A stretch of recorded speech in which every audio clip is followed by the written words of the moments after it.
Holy Mario is missing, Batman! Tiki here, and I've just watched through each and every episode of Batman the Animated Series for the first time. But rest assured, folks, this is not the end. Welcome to Phase 2. Dragon, tell them why we're here.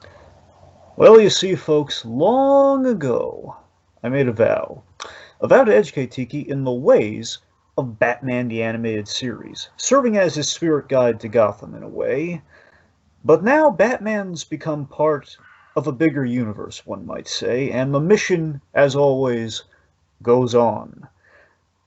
So now we enter the greater DCAU, we should follow suit and follow him there, which is why we're here now. And with that in mind, tonight we are covering Superman, the Animated Series, a Season 3 episode called Nighttime, with a K. Get it? Nighttime.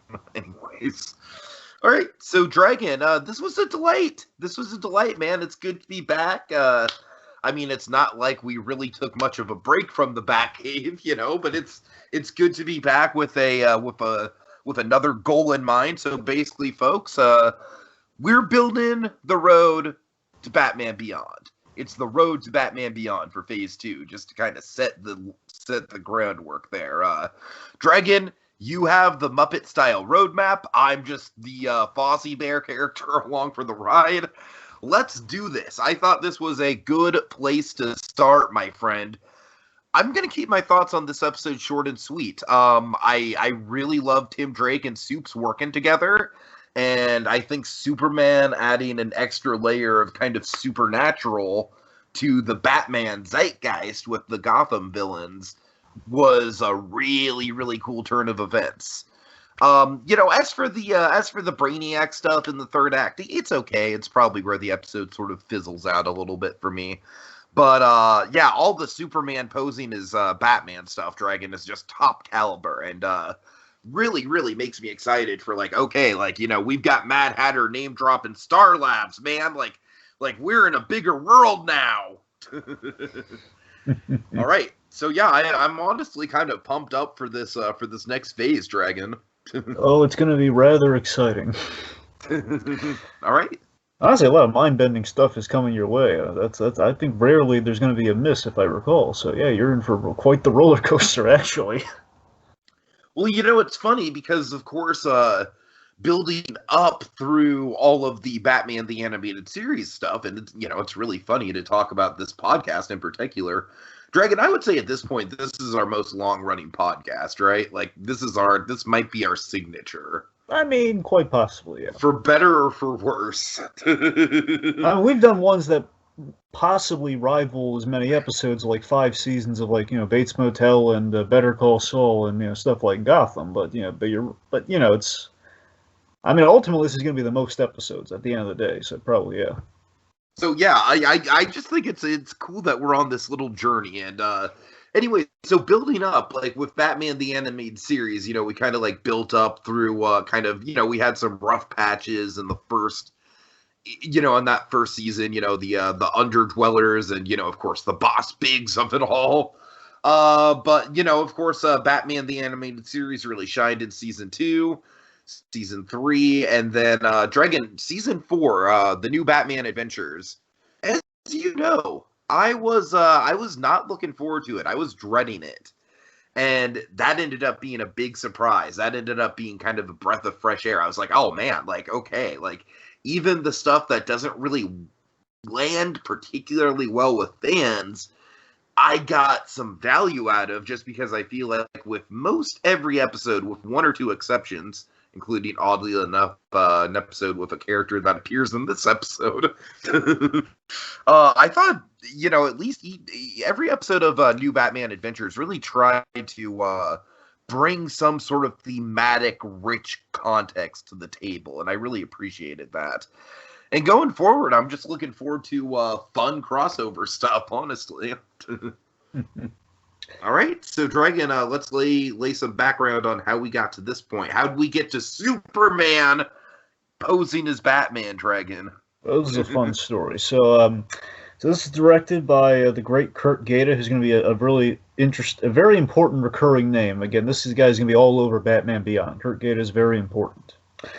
So Kurt Gaeta, at this point, he had he was around since the beginning, by the way, as a board artist on Batman the Animated Series. But by the time Superman came into the fray, he was able to direct episodes, and then of course, then he helmed episodes. Just to give you a few examples from both, given they're both in this episode, he did Judgment Day and Old Wounds from New Adventures. And two of my favorite Superman episodes, he did Stolen Memories and Identity Crisis. Stolen Memories is a Brainiac episode, so very appropriate. And, Did I see that one? Stolen Memories... that sounds vaguely familiar. Well, it's like... Well, have you ever seen this Brainiac before? It's the only Brainiac episode I would have sent you, Tiki, so did you see it?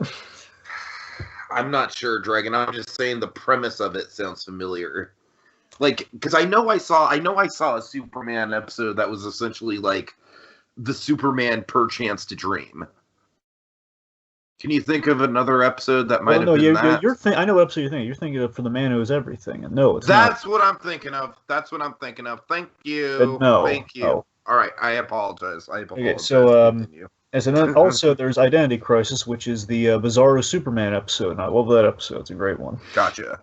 Okay, so the writer on this was the wonderful Bob Goodman. Of course, Bob Goodman, for me, he's kind of like that's the guy Dini passed the torch to in many respects. Bob Goodman's one of the great writers to come out of New Adventures and Superman onward. He did Legends of the Dark Knight.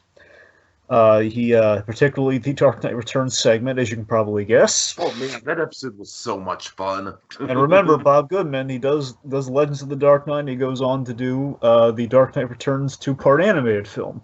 Yeah. So he did Growing Pains, hence the Tim Drake of this episode. And just again, the correlation with Brainiac, he did Stolen Memories and Identity Crisis. It's a big party, Tiki. That's a reunion in many senses. Speaking of reunion, the studio worked on, as always, Coco and Dong Yang. Oh man, that just feels comfortable at this point, Dragon. It does. Coco with just like a little like just the name Coco. I don't think we've ever actually brought this up, but just the name Coco in itself is just like comfortable, And it is. Just like warming by the Dong Yang fire with a nice little steaming cup of cocoa. I'm watching my Batman. I got my cocoa. Dragon, I'm honestly surprised it's taken us this long to make that analogy. Yeah, well, we're not smart. Okay. So let's see. Of course, Coco, they've done again a little reunion here. Stolen Memories, Identity Crisis, Judgment Day, and Legends of the Dark Knight. Quality stuff. All right, so in terms of what gets us the episode, just a few notes. We got a little housekeeping we got to get through here. So, of course, they did, as I mentioned before, we'd covered World's Finest before. That was the big first time we ever had Batman and Superman together. And that was the whole sell of like, hey, let's have a block on Kids WB of the new Batman adventures and Superman the Animated Series. And to do that, we need to redesign Batman, hence the origin of the revamp. We need to make Batman accessible so he could cross over in the Superman the Animated Series episodes, which this episode is proof in the pudding. We can do that because they are in that state that we're in the Superman style, since the original animated series was off the air, and we kind of brought it back through Superman in that World's Finest episode in Season 2. So that was Season 2, where we basically brought Batman back for that whole plan. So now that, so after that, we do New Adventures, which we've now reached the end of, and basically at that juncture, it's like this episode was concurrently, the next episode is after New Adventures went off the air. But so this is Season 3 of Superman the Animated Series. We're in like 1998, I want to say. This is Superman's first visit to Gotham, pretty much. Like, it was pretty much World's Finest was Bruce Wayne heading to Metropolis to deal with the Joker situation, and now a little vice versa. We're like, hey, why are these Gotham criminals in my city? This isn't right. What's going on, Bruce? I mean, especially because of the particular Gotham criminal that's in his city, but we'll get there. Like, no, you're not pawning this episode off on me, buddy. No. No one is dragging her by the... Anyway, but so it's not a whole lot beyond that, just two little notes here. One, I imagine, this is not confirmed or anything, I imagine this was a challenge overseas. There's like a fear that, in the early days of Batman the Animated Series, and especially the New Adventures eras, like there was like a thing where we're using a lot of Korean studios, especially the studios in Korea, where there was a meeting once where it's like they sent back the Batman animation. There was something very glaringly wrong. He was flying Oh no! Oh because no! yes, he had a cape. Oh The assumption god! should be anyone has a cape, they're gonna fly. So they had to set They that straight. fly now. That they do. So as you can probably guess, hey, this isn't going to be confusing to our overseas animators at all. Where we're going to put We're Superman gonna literally put the flying man in. Oh god! Oh in Jesus! a bat suit, but miraculously nothing went wrong because you'd figure after like 3 seasons of Superman and a season, at least technically 2 seasons of New Adventures Batman, they got it ironed out at this point. So they were masters at this point. They got it. Plus, it's in Coco's hands. Like I don't mean to be offensive here, but do you think they just do you think they just didn't tell the animators about the plot? It's like hey, yeah, that's Bruce Wayne. God. But what was I going to bring up? All right, anyway. But yeah, it's in Coco's hands. I mean, it'd be. Imagine if this episode was in ACOM's. And you remember ACOM at all? Oh, what episodes did they do, Dragon? They did the worst episodes. They did okay. Prophecy of Doom. Oh yes. Oh Boon god. of the Wolf. They were like the LGN of Batman the Animated Series. People who know about Nintendo will know that reference. Again, like literally, Dick Sebast, guy who did Robin's Reckoning, he gave him the nickname. It's the Kiss of Death Studio. Oh man! Like hopeful directors, like, oh boy, I have a really great episode, and they thought, no, not ACOM, no. So again, thankfully, they didn't do this one, so no problems at all. It turned out wonderfully. And a little somber note: this is the last Mad Hatter appearance in DCAU. Well, I mean, I like what they did with him in terms of like like I said, the Star Labs of it all, but. Other than Dragon, honestly, we're gonna get there, but we basically have a clubhouse full of like bad redesigns. Well, my point was Roddy McDowell passed away, so this is the last time we're gonna hear. Oh, I'm sorry. Yeah, on the somber. Yeah, right, for sure. I my bad, Dragon. Yeah, probably could have led with that. But, yeah, I tried, but you interjected. Okay, my bad. I'm just not really thrilled with what they did with look, any of the villains in this episode. Frankly, well, of course they get the worst of the redesigns technically, but outside of that, again, Roddy McDowell's performance though always on point. Sure, and of course, also for the brief time we have him, Dragon, the Penguin. God bless him. Thankfully, yeah, we have a whole documentary to prove this. Paul Williams is still alive at this point, but thank goodness. But yeah, so this is the last time. I think this is absolutely the last time we're going to hear Paul Williams. Now that doesn't necessarily mean. Oh, that's depressing. That's depressing. No. Now here's what's going to. Well, I'm going to tease you with something here. Okay, this is the last time we hear Paul Williams as the Penguin. Okay. But that's not to say we're not going to have the Penguin in something else. Oh, that makes me super nervous. A different voice, potentially also good, maybe not though. I'm not ready for non-Paul Williams Penguin Dragon. It's special to me at this point. It's gonna creep up on you at a point. Oh God. We'll see. We'll see if you can take it. Okay, anyways, let's let's move on to the fun fest that is this episode. All right, so Dragon, you remember my reaction to Roxy Rocket or whatever? That's her name, right? Yes, Roxy Rocket. Not a fan. Such a fucking stupid name. I'm sorry. I'm sorry. Not off to a good start. Okay, but you remember my reaction to that episode. That honestly, might be my least favorite of the whole Batman the Animated Series, if I'm being frank. Really? That's your of the whole I really think series. so. I really think so. As I in, you really like do the Prophecy of Doom more than the Roxy. Prophecy of Doom, I feel like has more of a so bad it's good upside to it than that one does. Do you remember anything about it? No, fair enough. I do know that it's bad. It's memorably bad. But Psychic vibrations, Alfred. All right, so yeah, Roxy is she's tearing shit up in Metropolis. Yeah, stealing stuff on a rocket as she's wont to do, and she runs into Superman, and we have again. Now, this you rarely ever get to experience the full-on Tim Daly Superman. So now you're back to him. How do you feel about Tim Daly Superman? It's the Superman in the animated Okay, series. well, Dragon, just to clarify, I definitely did watch some Superman the animated series as a kid. I did. Oh, yeah. You know, honestly, I think I watched more Superman than Batman, to tell you the Well, truth. that's apparent Oddly given enough, our little show here, Tiki. But yeah, but no, Tim Daly, Dragon. I've always been down with Tim Daly. I really have. I think he's great. I think he has just the right amount of kind of boyish charm mixed with kind of like the gravitas when he needs to be serious. I really think he's got the role down. I think he's a great counterpoint to Conroy. absolutely. So So we run the Superman. Superman has some great dialogue here. It's so on point, well delivered by Tim Daly here. It's gonna hurt you a lot more than it's gonna hurt me. Basically saying she's playing chicken with Superman, which is bound to end badly for her. I mean, I don't know, Dragon. I'm glad that she's not in much of the episode because I could really drag down this podcast just Oh, I know you nitpicking could. every little thing she does.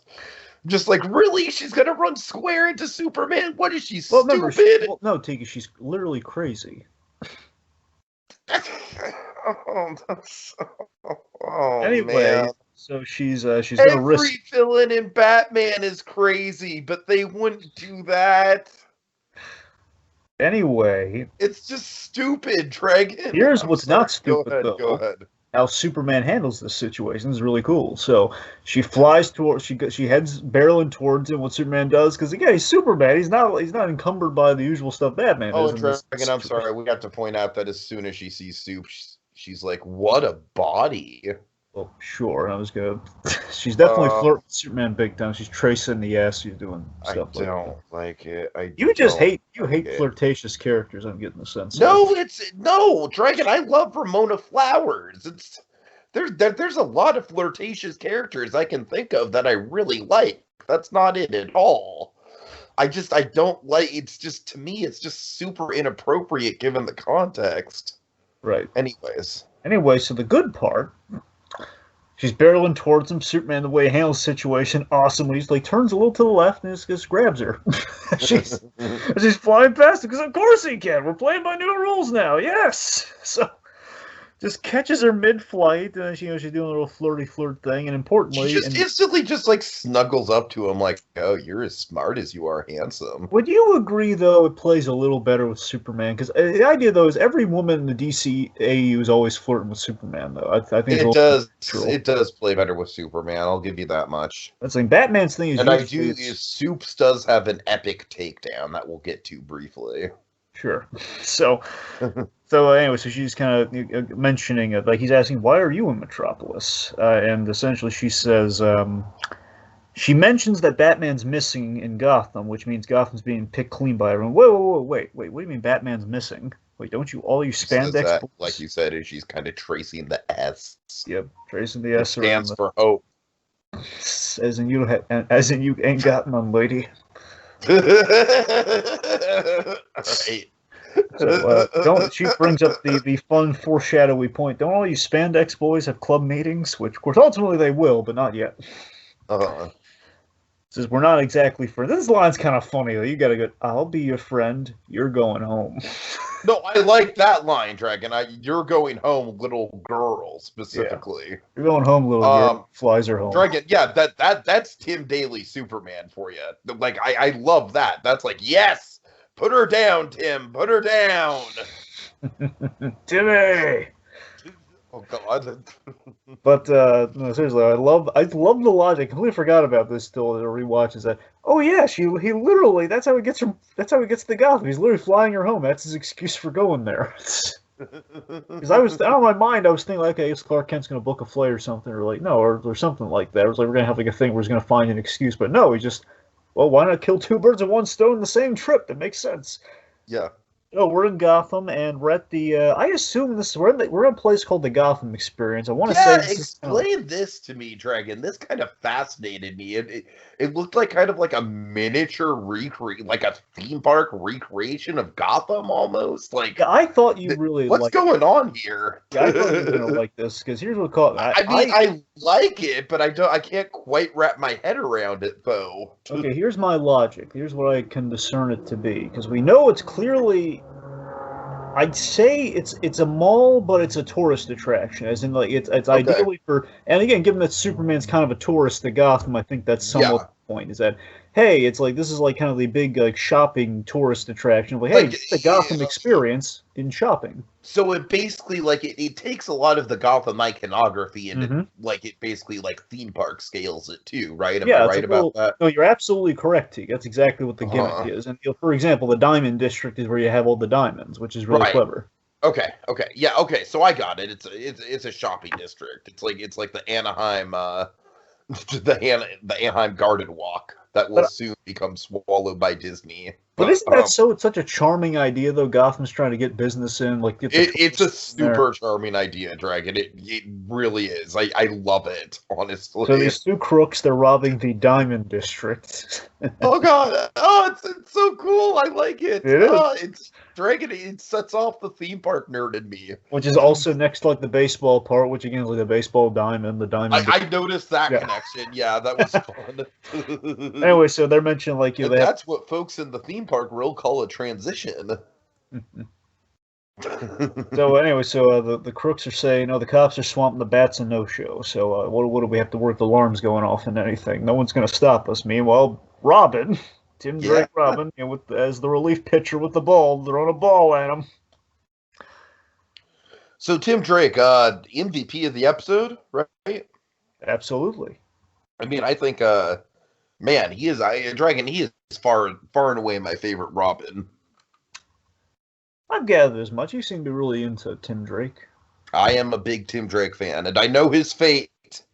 I Oh have yeah. been spoiled on his fate, so Well, don't think I don't so know the what folks we're building know, to. they don't know the Groot. He doesn't know the Groot. He hasn't seen the uncut version. He doesn't really know what happens. I know what happens, Oh, but yeah. well, okay. Well, I mean, I know the plot points, Dragon. I don't know. You're right. I don't know the gory details Yeah, of the that's what I'm plot saying. The points. gory details, though, there's something But really I know messed the up. plot points though, so don't get too excited. Okay, okay. But Okay, anyways, regardless, let's see. Anyway, so regardless, yeah, you're right. Of course, Tim Drake, everyone's kind of favorite Robin. That's the thing. Like Tim Drake's very much the golden boy of the Robins. yeah, yeah. So the crooks are looking for him. They're trying to shoot him. We have this fun coat rack gag where better bundle up. God, As soon as he kicks him, he's like like the black and blue is definitely it's like a classic kind of like subversion of the whole like little kids hiding in the rack of coats. Yeah, absolutely. Have like a lot of fake outs, like the charming like mover guys, like they're moving the shelves and everything. It's kind of it's kind of nice, Right. good design work. So let's see. So okay, so Ebola wraps one of the guys as he's escaping, as the one thug's escaping through the loading dock. So let's see. So then Robin gets cocky here, which the Batman Schmatman, I got this down. Of course, we reveal, oh yeah, those guys were running towards a truck that they were going to get away, and that truck has two armed guys. And basically, Robin's dead to rights. Like, oh no, it's the death of Robin. We didn't even get the call in this time. No. But thankfully, someone's saving his bacon here, Tiki. Who is saving Robin's bacon? It's Mephisto. No. I'm sorry. It's Superman. Yes, and I love how he takes these guys, and just grabs the truck and just jostling them all around inside and just traps them. It's awesome. Yeah, it is cool. It's a great introduction. All right, so yeah, Robin meeting Superman Dragon. We get a Robin Soups team up with Soups impersonating himself as Batman and Dragon. I just like I said, I am geeking out on that premise. We also have that great moment of like, hey, where's your boss? Oh, he's around. Just try not to give away the Batman. I love that moment. Yeah. Okay, let's try this again. Where's Bruce? Oh God, so that's That's a great Superman moment. All right, so we have some fun exposition, which is going to tee up the next episode we're talking about. So this is kind of important. So we Definitely saw some Al Ghul mentions. I know. That's what I'm talking about. And Dragon, I was like, oh boy, I bet Dragon's excited about that. So the idea, so Batman got a call. He tells Superman, Batman got this call, and it said that Bruce Wayne is away on business, and it basically is really out of character. So he would never run off like this without putting someone in charge. So Nightwing and Batgirl, they trace the call to Romania, which they think Ra's al Ghul was well, specifically, Robin, as far as he knows, some old guy may have kidnapped him, Ghul something, which is hilarious. Which is a big tease that so Batgirl and Nightwing, they followed. They're trying to find Ra's al Ghul to find out if he has Batman, which essentially is going to, obviously, as we know in this episode, it's a dead end. But importantly, we're throwing out Ra's al Ghul's name in a Superman-Batman crossover, which is definitely going to pay off. All right. So the bat symbol shows up in the sky, Dragon, and Robin's like, "Oh, not again! It gets worse every time he shows up, or he doesn't show up." I'm sorry. And Dragon, this is funny. This is a fun little aside here. I have written down in my notes: what if J.K. Simmons Gordon just got progressively angrier? Like, like what if he went from the Gordon we saw in Justice League to just straight up Terrence Fletcher? Like, like, where's my goddamn Batman, Tim? Just throwing symbols and everything. Just throws, Tim shows up and he just throws a chair at his head. No, here's I'm sick of this shit. So Tim shows up and Gordon's just sitting in a fold-out chair. Oh my god. And he's reading his files, and first he throws the file at him, and then he throws the chair at him. Oh, okay. Anyway, Enough refocusing. Silliness. Oh Okay, boy. Refocusing things. Dragon, I gotta bring the J.K. Simmons memes back, given the current J.K. Simmons stuff I'm going through. So yeah. Anyways. All right. So especially. Okay, so basically Robin's kind of dealing with this crime spree on his own, which is a lot for anyone to handle, especially in Gotham. So every time he's a no-show, it's worse. But Superman's going to help the kid out. This time he will, which leads to the old fan chestnut come true. Boy, oh boy, such a fun premise, such a fun setup, and one of the all-time hilarious rooftop scenes. So we're on. I love it. Yeah. So you know me. I've been even my favorite Superman is posing as Batman scene in the episode, oddly enough. I know, me too. For me, for obvious reasons. You know me, how much I love the Batman Gordon scenes, the ultimate twist on it. Sure, of course. Okay, so we're on the rooftop, and we have this great, Gordon shuts it down. In a half hour, he's not showing up. Shut it down. I don't know what that accent is, Dragon. I have no idea. I'm sorry. It just came out. Not remotely right. So. I know, you're right. Anyway, so we have this great reveal of Batman and Robin. Importantly, sans a bat entrance, and I think that's what tips Gordon off. Yeah. Good call. Sans a bat entrance, and I guess this is just perfect. So we hear Kevin Conroy's voice, and this is so wonderful in performance that Kevin Conroy is doing the voice, but he has to sound Kevin Conroy sounding like Tim Daly, sounding like Kevin Conroy. Amazing. Again, I never want to underestimate the importance of Andrea Romano's voice direction. So she's the one who patented this voice technique of people sounding like other characters, which is going to be really big in Justice League for certain episodes. So she perfected, possibly even invented this technique. I don't know. So, good evening, Commissioner. Sorry I'm late. Something Batman would never say. Right. So just this amazing. I mean, it just goes everything is just so out of character for Batman. Like, where in heaven's name have you been? Oh God. Way. So it's so really. That's all I get, and then Batman this awkward nod really got me, Dragon. Yeah. So easily, just an amazing, funny Batman Gordon scene.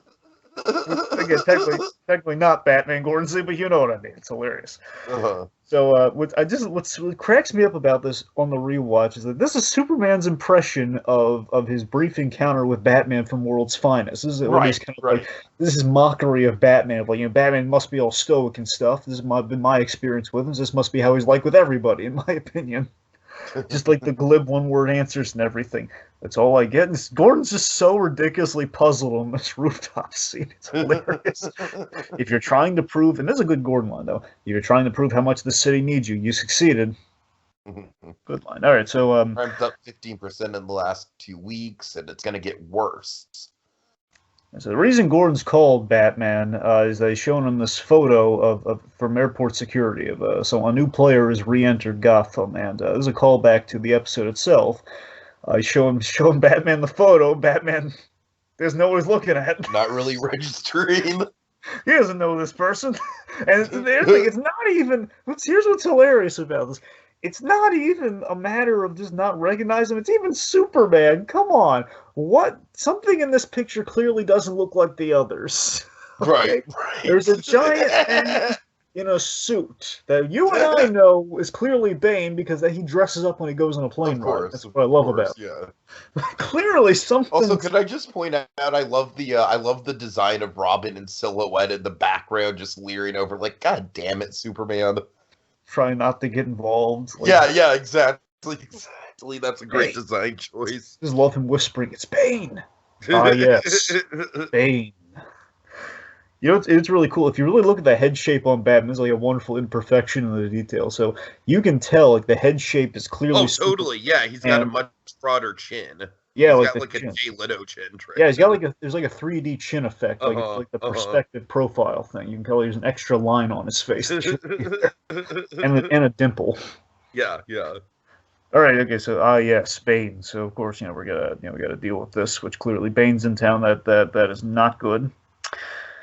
So let's see. So that they're. So basically, Gordon here, he's gotten word that he's refined his venom to be twice as strong. That I'll be twice as careful. Thank you, Commissioner. We have this really clumsy exit, which again, no bad exit even. Which of course, no bad exit. Yeah, it's really. Oh God, it's so much fun. Okay, so Robin's Robin's like face palming. Like, oh God, that was so close. That was so cringy. Yeah.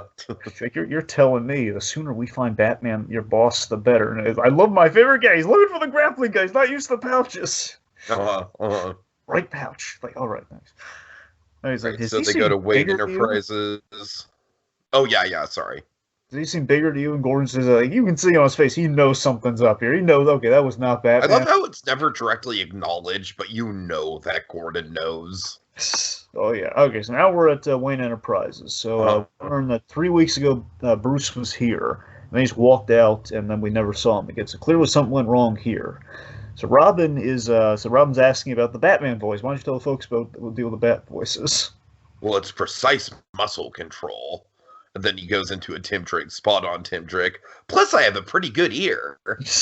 Tim Drake's just disturbed. Tim Drake, that just bothers Tim Drake to no end, Dragon. I feel like that shattered Tim Drake's perception of reality a little bit. Yeah, it's super ventriloquist. It's scary. Don't do that again. Oh yeah. All right, so I love this detail. So what we do here is, Robin uses one of Batman's sensor tripping devices from the bell to signal the guards away so they can sneak in the Bruce Wayne bell. So notice, and of course, Superman, he's never had to do this like ever. So he's like, I hate all this. Right. It's half the fun. Okay, let's see. So Robin pulls up the very important clue of the episode, the vid mail, as we're calling it in the 90s. The vid mail. Wow. Oh, wow. Oh. Yep. That was, 98 for you, kids. Jesus, I was alive and using the computer in 98. I am old. That's a chipper way of looking at it, but okay. So. Thanks, Dragon. Anyway, so while you're jumping the Batman Beyond over there, we're gonna refocus. So, Superman. Okay. So, anyways, I'm sorry. Bruce Wayne's on the video. He basically sent to Lucius Fox a very oddly, eerily happy Bruce Wayne. Hi, Lucius. Lucius. Sorry. Oh, we're done happy Lucius now. I know.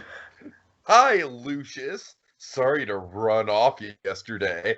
I've decided to treat myself to an impromptu vacation. And I just have written down in my notes, it's Bruce Wayne, not Tiki. God. This is the message that I would leave. Yep. Hi, Dragon. I've decided to fly off to Disneyland for a couple weeks. Yeah, are you controlled by nanites right now? Right, anyways. So Clark, one of the really great things about the episode, though, is Clark Kent gets to put his investigative reporting skills to work. Yeah, totally. May not be the world's greatest detective, but it's the next best thing. Yeah, it fits with the character, sure. Yep. So he tells you that he's at work, and he tells work that he's on vacation. So something's not matching up here. So they track the message, and it leads to New Zealand. So then he makes the very smart reporter assertion here that either Bruce Wayne is globetrotting right now, or this is being faked, like being pinged from different towers, that sort of thing. All right. So okay, let's see. So he uses so he's looking for evidence in the office, and again, very good benefit here of Superman. He uses supervision to find tiny microscopic nanites all over the paper, all over Bruce Wayne's desk and his paperwork, and very eerily, his phone, which also has... Oh, I don't like that at all. There is a needle in the earpiece of the phone, crawling with nanites. Dragon, I hate that. I really hate that. Yeah, I know, really creepy, right? Very creepy. All right, meanwhile, we get to the Iceberg Lounge. Dragon, I gotta say, I'm geeking out about the exterior of this Iceberg Lounge. Pretty great, right? It's super slick, man. Like, if we actually had, like, a proper Gotham City theme park, I'd love this in real life. We wouldn't need it. Oh, absolutely. All right. Okay, so again, this grab the hanky sticky. Oh, I'm not ready. This is the last Paul Williamson, but it's a great one though, isn't it? It is. Okay, so the Penguin. So they're looking. So again, very smartly, they're figuring. Okay, mind control, nanites. That's usually the Mad Hatter shtick. So we're looking for the Mad Hatter. We can't find him though. Who knows where the Mad Hatter is? Well, none other than kind of our unofficial kingpin of Gotham at this point, the Penguin. Yeah, I do like how Penguin, I pointed out before, but he's certainly got, like, some of the most development out of all the villains from point A to point B. I mean, yeah, in our coverage of the animated series, again, as I told you, like, with the whole Rupert Thorne tracking, it's like, yeah, it's kind of like the Dark Knight effect. The mob has gone under and the freaks have rised up, therefore the Penguin is now the top mobster in Gotham, in a sense. Mm-hmm. Okay. Penguin's no stool pigeon. He ain't gonna, he's not gonna tell him anything. And then it's like, well, why should I tell you? Why should I tell you? Then we have just this wonderful empathetic plea from again the now hardened New Adventures Batman would not make the empathetic plea, where it says like, a man's life is in danger. Isn't that enough? You're breaking my heart. It's like, no, it's not. Which then leads to like the best moment ever. It's one of the best moments ever, one of the great Batman moments here, the best Superman as Batman moments here. Is Robin whispers, go to the desk. What? Just do it! And he kicks over the Penguin's desk, but it's Superman, so it's a massive desk kick, like all the way across to the wall. Yeah. I won't ask twice. That I love this frame, Dragon. This would be one of my go-to frames, honestly. Just the Batman with the exaggerated neck just leaning over it in a terrified Penguin. Yeah. I won't ask twice. It's great. All right, no need to get your feathers ruffled. Yes, your capped compadres attending a meet. Of course, the alliteration, very 66-like alliteration on the Penguin here. Wonderfully delivered by the very poetic Paul Williams, if you will. Your capped compadres attending a meet of notable ne'er-do-wells to capitalize on the prompt disappearance of your purported disappearance of late. Yeah. Where? So we transition into to the Explorers Club. Love the location, Dragon, but unfortunately we have, on paper good characters, but it's basically like the loser squad of redesigns. Loser squad of redesigns, but by the same token, though, Bane is wonderfully in character in terms of how we're writing him, though. He is, yeah. Like, Bane is so well used, but why we gotta give him that stupid-looking mask? Yeah, it's... I don't know. Like, do you think this was on some level, it's like, why use these three in particular, Dragon? Well, I mean, I guess because Mad Hatter has like the mind control gimmick, and then Riddler is just kind of like he's like a very cerebral villain, so I guess it makes sense. Well, it makes sense because again, Mad Hatter for the plot reason, Bane because when Batman goes missing, it's very much a Nightfall idea. So I get the Bane thing, yeah. And Riddler because we need a villain that we didn't do anything with in New Adventures, so we got to put the Riddler in there somewhere. Enough. And we still, guess what? Didn't do anything with the Riddler. Don't do anything with him. Honestly, the sad thing is, this is the most we do with the Riddler. It's not even in New Adventures. I know. And it's not, not even much. I know, it's not even much. At least he does something compared to, it's a book thrown at him in Judgment Day. And goes, yeah, I'm over the edge. But it's a fun fact, though, with the Bane stuff. Bane is actually not in a dreamlike state. He's actually doing stuff. So this is Bane's actual revenge. Technically, this is the real Bane follow-up from the Bane episode of Season 3 of Batman. So that's really cool. Like, his whole shtick is he wants to get revenge on Batman for beating him so badly in that episode. Sure. It's a little... I feel like it's a little rushed, considering it's definitely not the focal point of the episode. But yeah, it's cool. It's definitely a good villain plot. It's an Act 2 excuse to have Superman fight Bane, let's be honest. Of course. So, but no, I do like the very Nightfall-esque idea of, Bane's getting together a crew to really mess with Gotham while the Batman's incapacitated, take it over. Like, he wants to take over Gotham, through, Riddler will entrap the descendants with puzzles. Mad Hatter will, use his technology to form allegiances.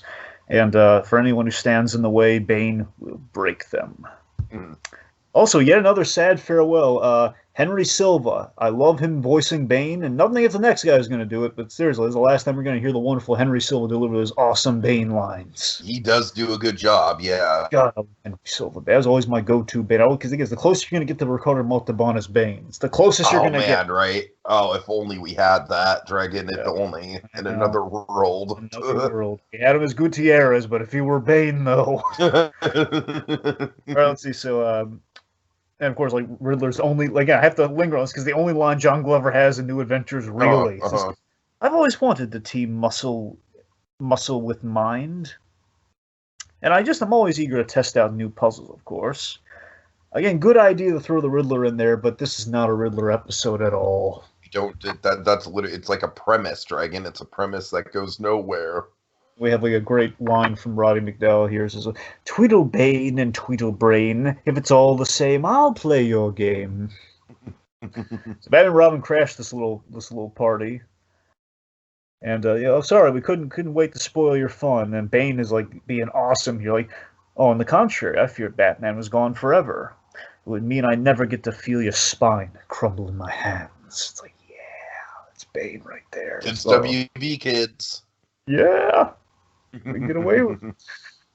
Somehow. So, let's see. So, Bane's using the Venom here. He's bulking again. This is like Venom twice the strength here. So, basically, the excuse, how the heck can Bane go up against Superman? And, this is how. He's twice as bulked up with the Venom. Right. Any of these blows would kill Batman. So, Robin takes on, while the shock and awe is going on, he takes on the Riddler. Actually, gets the advantage on Robin. He traps him under a cage. Meanwhile, Superman's getting hit a couple times in this little Bane fight here. And now, again, the idea in Superman the Animated Series, we can knock Superman back. He's not hurt at all by any of this, but we can knock him back a little. Makes sense. Yeah. Right? It's grounded. It's a little flesher Superman. I'll take it.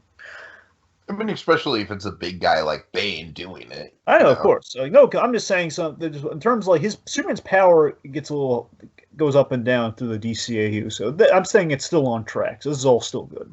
Okay. Let's see. So Bane pretty much beats Batman. He's tossing him around the room, and he says, "I almost regret you're so defenseless. I've been waiting for this so long. I've waited for this day for so long to get his revenge. And sadly, he throws a giant Easter Island head at him. It was too easy."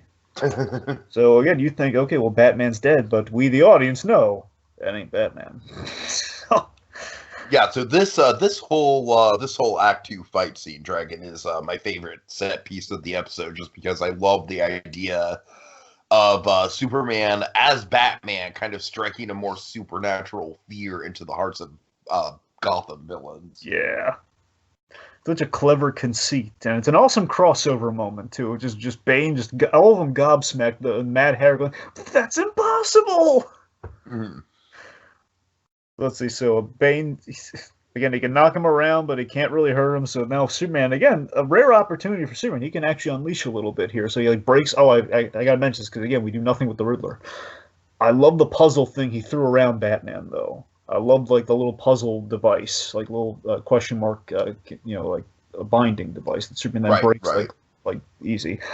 And the big character thing I want to highlight here with Superman is that I love the idea that Superman gets an insight to what Batman goes up against on a daily basis without powers. I think he's walking a mile in Batman's shoes with moments like this. Like, you know what?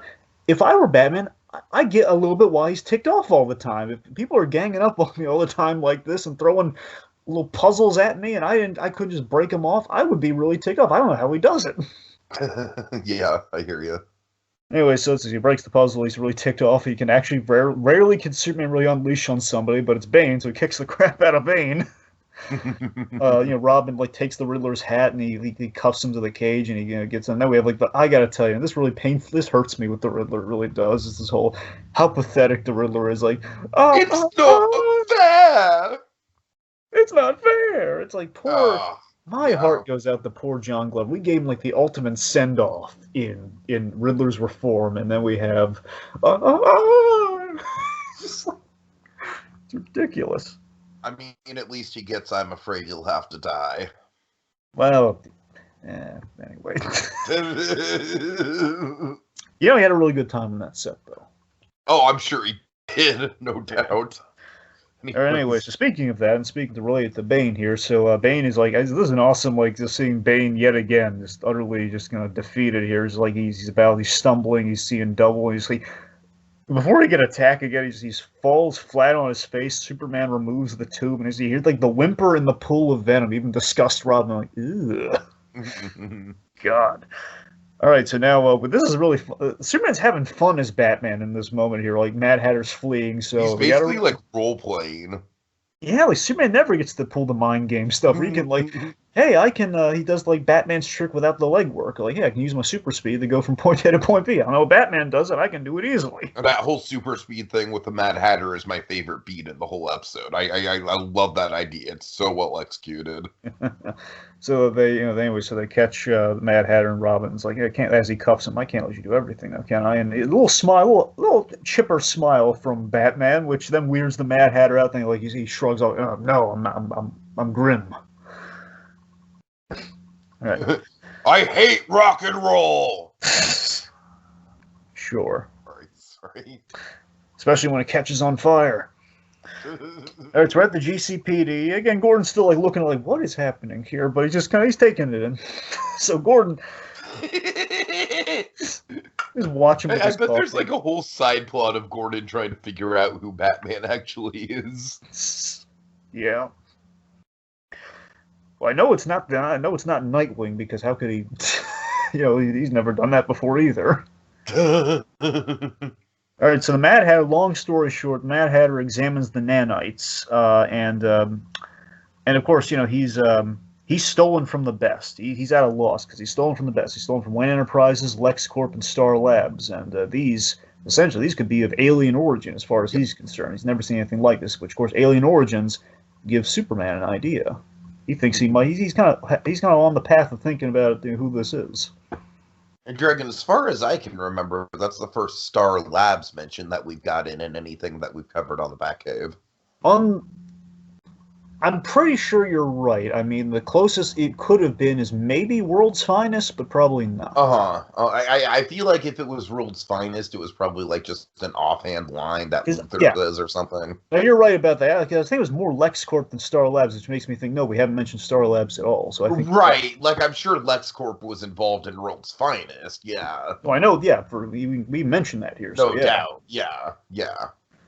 Anyway, so the point being, so Superman's doing some detective work in the Batcave here. The duo are examining the message yet again. Of course, Rob, this is a hilarious moment. Tim Daly plays perfectly, where Robin's like, "Oh God, it's so creepy. It's icky that it's like very creepy." Oh, Bruce is being controlled by aliens. Ugh, and we just pan over the Superman. I'm deeply hurt. Oh, that's a classic Tim Daly delivery. It's a wonderfully dry. Have you ever seen Tim Daly, like a clip of Tim Daly in The Sopranos, just out of curiosity? No, I have not. They used Tim Daly so perfectly in The Sopranos. That's funny. Because he was like an actor. It was wonderful, like an in-character actor. It was wonderful. Anyway, okay. I did show you that clip of one of my favorite Survivor players in Seinfeld. What do you think of that clip? Did you remember that clip, like, offhand? Oh, like, of course I remember it, T. I remember the Seinfeld. Yeah, I didn't know it was a Survivor guy, but yeah. No, but I'm saying, like, the rickshaw guy in particular, like, is he, like, a memorable, like, just in general, in the general zeitgeist of Seinfeld? I gotta be honest, I did have a thought that he might have been a focus of the episode, therefore that might have been a point, but there is the slightest chance it was just an offhanded gag. I'd have to go back to it to make sure. I'm pretty sure it's just an offhanded gag. For a moment I thought it was Lloyd Bridges, but no, it's impossible. It can't be Lloyd Braun. It's the one and only Jonathan Penner. Right, not Lloyd Bridges. I mean, three-time Survivor player. I mean the character. There's a character in Seinfeld called Lloyd Braun. Oh, okay, gotcha. But, not Lloyd Bridges. Lloyd Bridges is an actor. No, I mean Lloyd Braun.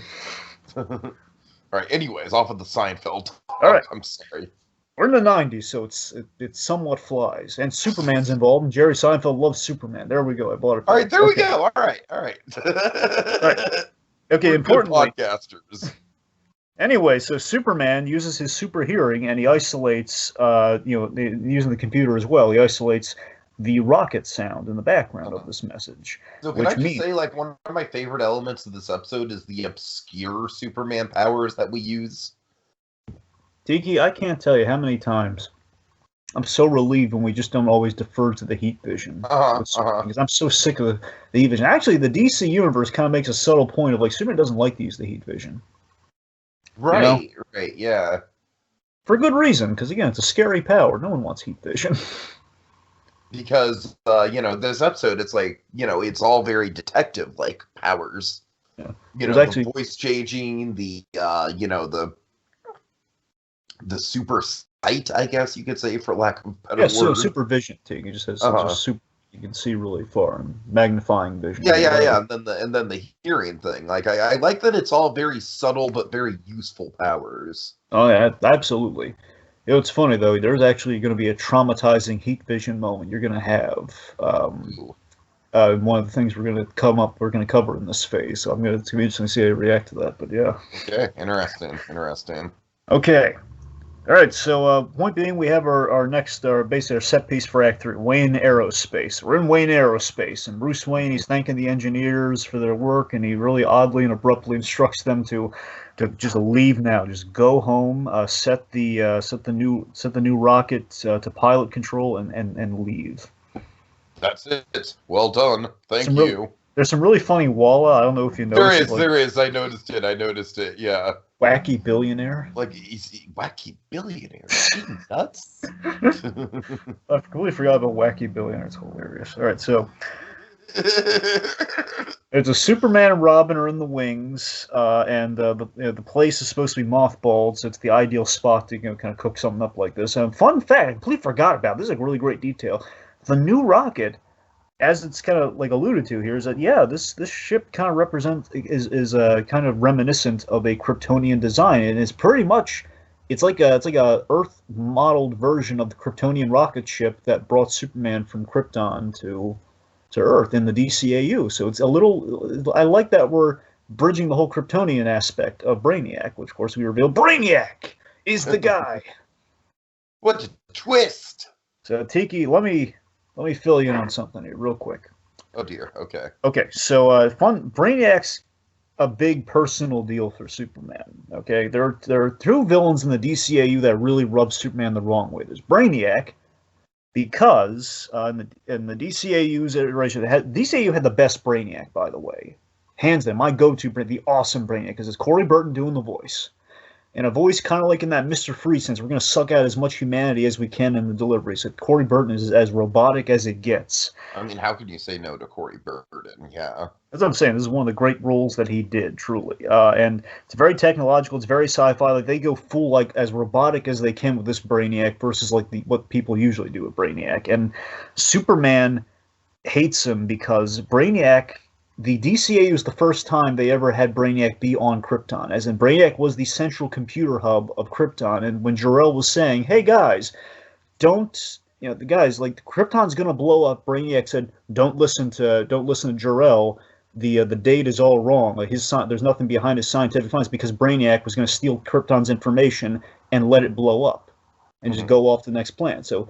Krypton, there were no survivors from Krypton because of Brainiac, and Superman ain't happy about that. Oh, wow. Okay. Yeah, And that's definitely some personal stakes. the only person Superman hates more, the person he hates most in the DCAU, that's Darkseid. That's not from the comics, that's in the show, but you might see some of that later. Anyway, sorry, I'm drifting off. Point being, Brainiac, and Superman recognized, oh man, Brainiac, I don't like that guy. So, well done, Mr. Wayne. And of course, cold logic of Brainiac. Your usefulness to me has ended. He's out there, just kill him on the spot, because that's Brainiac. Just on the spot, just like, all right, you're done. Yeah, what did you think of Brainiac, though? I mean, it's pretty cool, right?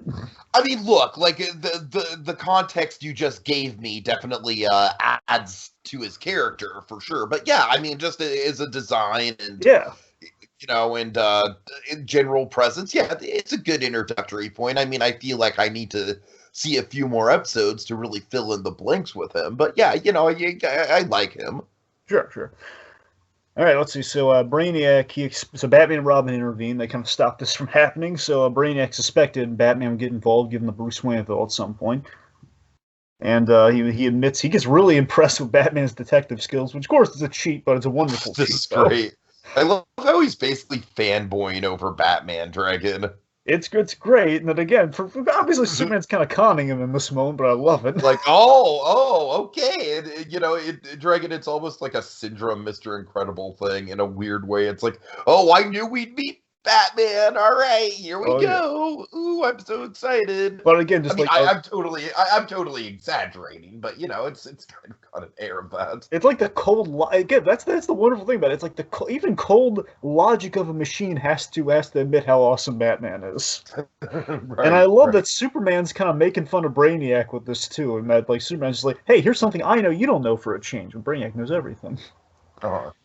Where basically Batman lays out that you basically fills in the blank here that you got into the Wayne computer through the LexCorp partnership in World's Finest, essentially is what he's saying. Yeah. And there's look, I don't want to bore you with details. Just there's an episode called Ghost in the Machine where Brainiac gets into the LexCorp computer, so it all tracks really well. And Ghost in the Machine's like in a very pivotal episode to the DCAU as a whole with Justice League, so it's kind of gotcha. With the Brainiac of all. Point being. So then also, you had Bruce Wayne build the rocket. You're every bit a detective your followers on the internet believe. Oh, that is a so very 98 reference, Dragon. Very 98. Isn't it just hilarious? Your followers on the internet. You're every bit the detective your followers on the internet believe. Superman just needs more, just needs more retweets, bro. God. So he also knows that Brainiac, his whole shtick is that he collects the knowledge from a planet and then destroys it. So I cannot allow you to leave. What you cannot allow is it's irrelevant. You won't be able to stop this. So while your deductive skills are impressive, you're only human. So basically, he's about to kill Batman on the spot. And yet again, that one assumption he makes, it ain't gonna work. So he blasts the crap out of Batman. Robin can't even help him. So we reveal the suit underneath the bat suit, which of course Superman's costume, because we can't have the action set piece without Superman in the costume. It's practically like it improvises legal thing. It's like we need to have him in the suit. We can't have him like bare chested or anything. We gotta have him. Yeah.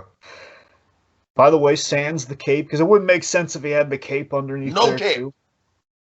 I gotta tell you, as a kid, every time I watched Superman the animated series, there's very rare times he did not have the cape. It always rubbed me the wrong way. Like, it's not right. He needs the cape. I don't care if he's in the lead suit. Give him the cape. Right, and I got to admit, Dragon, like I probably specifically because I don't have the Brainiac context just yet. This is kind of where I phase out in the episode. Don't feel that. I'm with you here too. Even Okay, as the Superman fan, it's like, give me all this Batman stuff, and then it's technically it's a Superman. I episode. mean, I feel like, frankly, this is a little bit of a weak sauce ending. And you are not wrong at all, Tiki. It's just pretty much it's a loose end we need to tie up. So Superman Sure. So very simple. Okay, so after Superman saves the two from the collapsing parts of the building, stay with Bruce. Okay, I really expected Robin to be fighting Bruce during this sequence, but that didn't happen. And I'm glad. That would be fun. That's what I'm saying. That's the kind of stuff that would give this last bit like a little bit more punch. If Bruce Wayne was literally punching a child, that's the punch this episode needed. I'm partially relieved it didn't happen though, because I'm always iffy on Bruce Wayne punching a child. Well, I mean, sure, but I'm more so. I'm always iffy on mind control Batman because I just have the belief that Batman can really outwit any mind control ultimately. So it's I'm kind of glad we didn't go that route, but it's just kind of like, what is Bruce just? Bruce is kind of a bump in the log in this scene. Just right, it's kind of weird. There, literally. Anyway, so Superman flies up there, and of course it's the old BS&P thing of like, hey, he's a robot, and that's the fun thing about the Brainiac episodes. We destroy him in all sorts of myriad of ways. Like, he's just. The shell. He's a robot. He's stuck in like one of the data ports on the ship. As Superman blows it up, which is awesome. Like, take that, Brainiac, you genocidal creep. Yeah. All right. So so basically, day is saved. Ship blows up. Brainiac, bye for now. And we're in the Batcave. We're just kind of putting a bow on things. Where Bruce Wayne is nanite free. Superman. He suggests again per the whole Ghost in the Machine aspect of like, hey. Check your computers. Brainiac likes to leave a little piece of himself behind, which is a very big teeing up moment for all the Justice League Unlimited stuff. So that's really big. I assume we're going to get to that episode, right? I can't guarantee it, Tiki, but for the Brainiac stuff. But I feel like that's an interesting kind of like. I feel like now we're in a point where it's like I don't know. This is a discussion we might want to have off camera. Let me tease it like this. I have some extended DCAU plans. They're not as wonderfully extensive as the Batcave stuff, but I think I'm just saying, like, there seems to be like at least like a few episodes you could cherry pick that, while they might not necessarily fall under the DC, like fall under the Batman banner per se, like maybe. Like, let's just say, like, maybe I should watch them on my own, even if we don't do a Batcave episode about them. Sure, that sounds good. Sure, but anyway. Okay, so Tim Drake. By the way, there's a weird thing with Tim Drake's model here. It's really off. I don't know if you noticed it. Like Tim Drake is dressed like Dick Grayson. Oh, I did notice it. He looks wrong. We put him in like a blue version of the Dick Grayson stock outfit from the animated series. Weird. Yeah. And we dressed him like pretty much like the Burt Ward Dick Grayson. It's so off character for Tim. Yeah. So anyway, so let's see. So the city's been busy. So city's been busy, but it's nothing the kid couldn't handle. This is like the wonderful Mean Joe Green Coke and a smile moment between Superman. Oh, it totally fucking is, absolutely. And Superman has that wonderful Boy Scout line. For a loner, you sure know how to pick a partner. And it's just like, goddamn, it's like, in spite of his ridiculous outfit, I feel so good for Tim Drake in that moment. That's a sweet moment between Superman and Tim Drake, man. Yeah. All right, and that's the end. Superman flies off as he is wont to do. Okay, so final thoughts on this one, Dragon. Like I said, I'm excited about the future prospects for Batcave, Dragon. I feel like we're in a bold new era filled with crossovers and epic world building, and I can't wait to get to the rest. And with this episode, I thought it was a really good it's like we literally have Superman coming in and kind of building on the Batman mythos. I mean, what's more appropriate of a starting point for the grander scale of the DCAU than that? So quite satisfied. Yeah, final thoughts for me. A really fun episode. Honestly, both Superman and Batman World's Finest follow-ups are really great. I mean, this episode and the next one we're covering, they're real winners. I think this one, for just the fun of it all, probably tops the next one, but they're still really good episodes. And And that's the thing, it's hard to beat the simplicity and childhood fantasy aspect of this episode. Like, what if you took Superman and you put him in Batman's costume? Totally. So, yeah, it's just, there's so many great and funny setups with, Superman playing Batman with the great, just undercurrent. And again, it's seriously a great undercurrent of Superman getting a glimpse of what Batman deals with and just kind of getting more respect for him. Again, that's the thing. World's Finest was the beginning, and the friendship really comes in the fray through the course of the DC animated universe with these 2 episodes and then onward. Kind of fills in the friendship. Nice. And it's even better with that Superman Tim Drake dynamic. Gives he takes a real liking to the kid. I think for the very obvious reason. These are 2 people who react and work with Batman. They react like this really grim, awesome guy, and it's like I don't know how I feel about him sometimes, but I like working with him. So they kind of meet in common in that respect. It's an awesome episode. It's a blast, truly. All right, so Dragon, tease us up for the next one. Ancient Artifacts, World's Finest Reunion, Ra's al Ghul running out of time. Can the world's greatest detective find Superman in time, or will the Man of Steel be at the mercy of the Demon's Head? Tune in next time to find out. Same animated bat time, same animated bat place. On the next visit to the animated Batcave with the Demon Reborn. God damn it, Tim! Where's fucking Batman?